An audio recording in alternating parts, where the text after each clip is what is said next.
I agree with you that nobody knows what Lane Kiffin is going to do. And I do think that there's just as much chance of him using Florida to get a good old pay raise at Ole Miss as there is him jumping ship and coming to UF. But let's say he does. Would it work? Yes. Yes, it would. I mean, I think it's a great fit. I just wonder if Lane wants to go jump into that water again after what happened at the Raiders when he was like the youngest NFL coach ever. He's been at USC. He's been at Tennessee. It's kind of the Goldilocks porridge situation. Like, this one's too hot. Oh, being an assistant's too cold.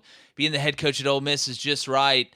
He'd have a ton of success at Florida, and for multiple reasons, not just because he's a great offensive mind, not just because the system he runs is very attractive to offensive players, but the way he's kind of, at least so far, embraced the portal. I disagree with people on both extremes of the transfer portal spectrum, I guess you would call it. On one extreme, some people are like, you know what, I'm just going to build it all out of the transfer portal. I'm going to build the ship out of the transfer portal. Well, I think we're seeing what happens when that doesn't go good with Mike Norvell right now. We're still going to see with Deion Sanders. Then on the other end of the spectrum, you got like Dabo Swinney, who's like, no, I'm not going to touch the portal. I'm not going to do that. I think that's wrong. The answer's somewhere in the middle. And I think Lane has kind of found that balance of, I'm not going to build the ship out of the transfer portal, right? I'm not going to not let anybody from the transfer portal help on the ship.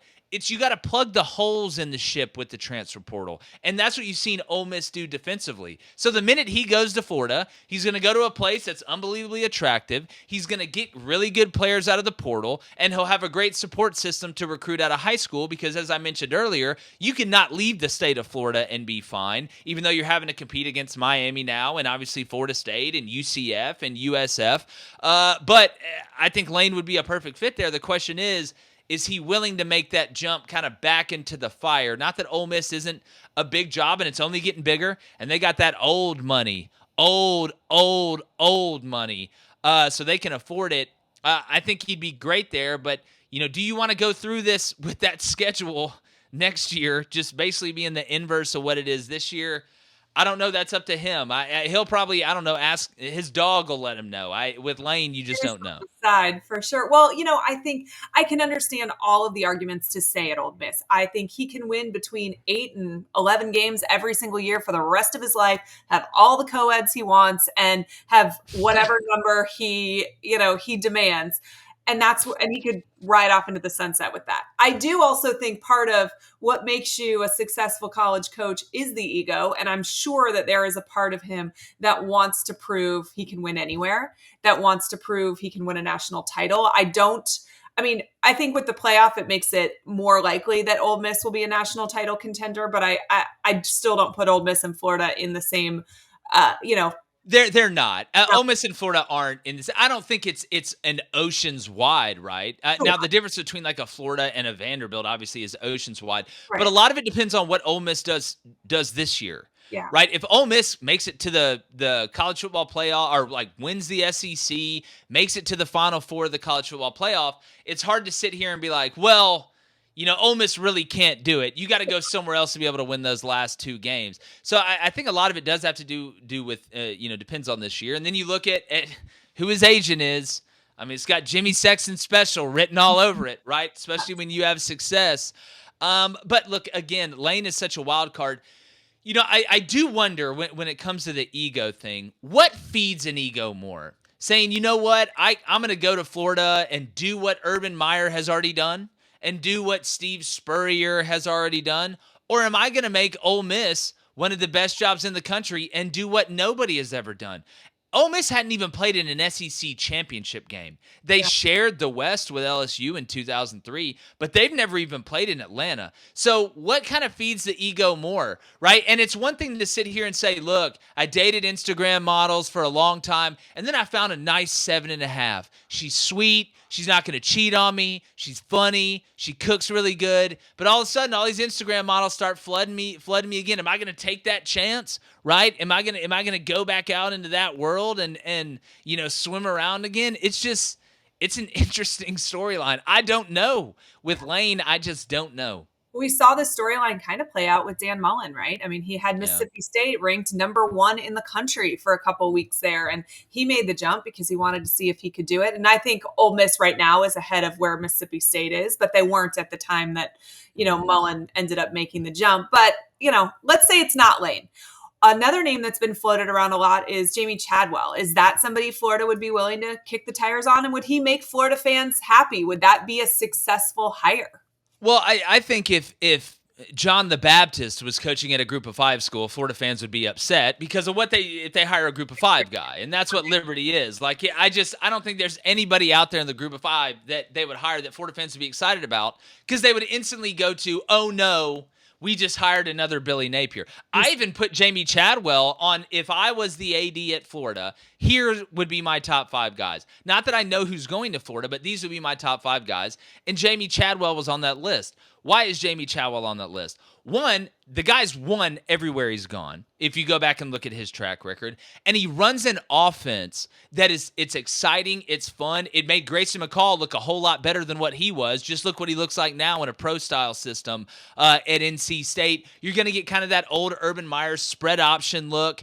The quarterback run game is vital in what they do. I think it's a perfect fit for DJ Lagway. I don't know if there's a better system that a player like DJ Lagway could be in, but you're going to get that.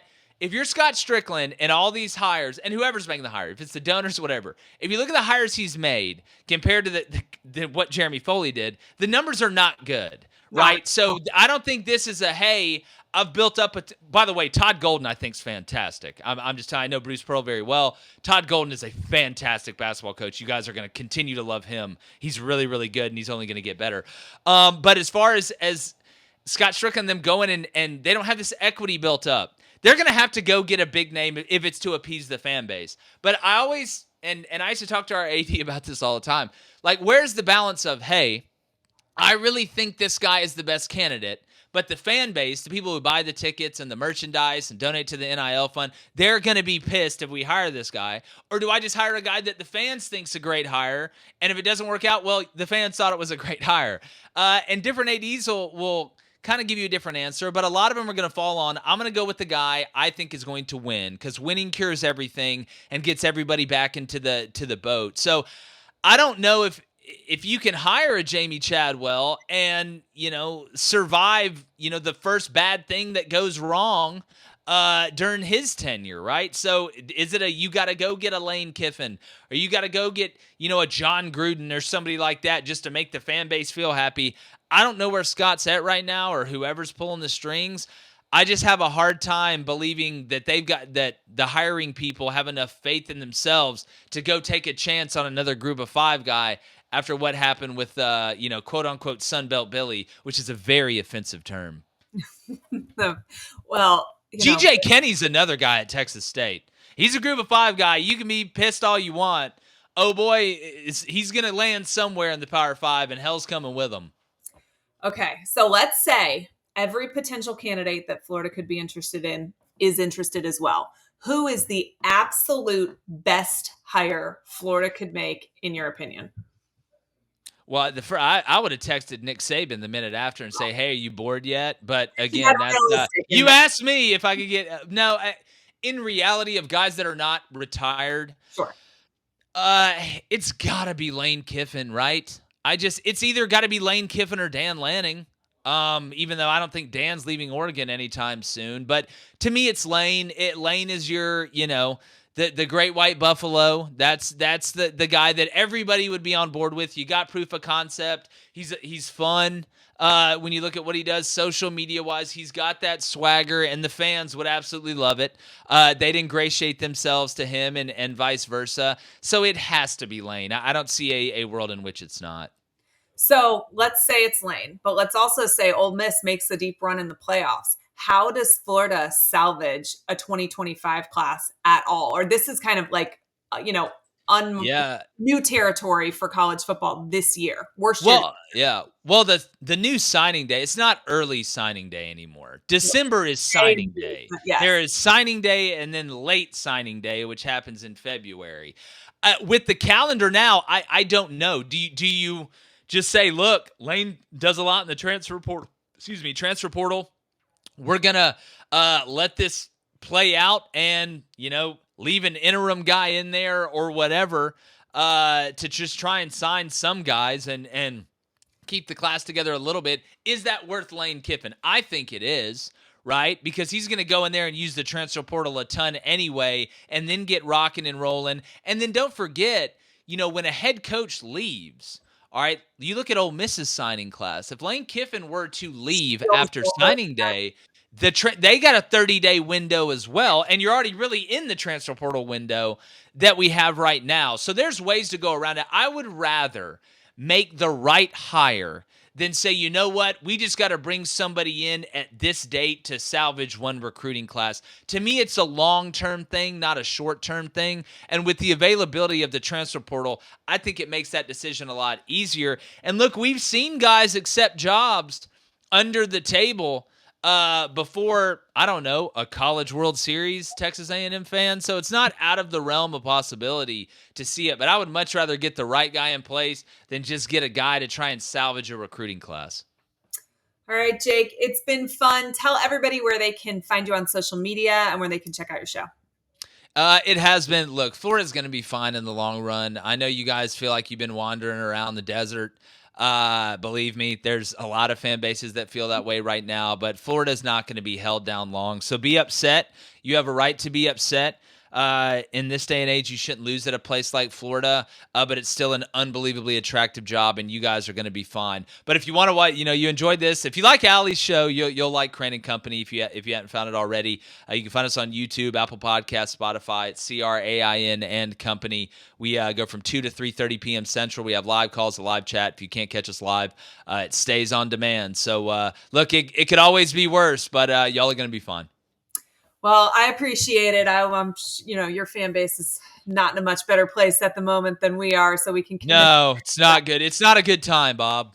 No, not a good time. We literally waited 9 months to then want to kill ourselves every Saturday. This is it's lovely. I will say this, after coaching at the Division I level for a decade, it's a lot easier to be able to talk about it looking bad than having to defend it looking bad on the coaching staff. But look, football's cyclical. Everybody's basically running the triple option again with RPOs, and y'all will be fun.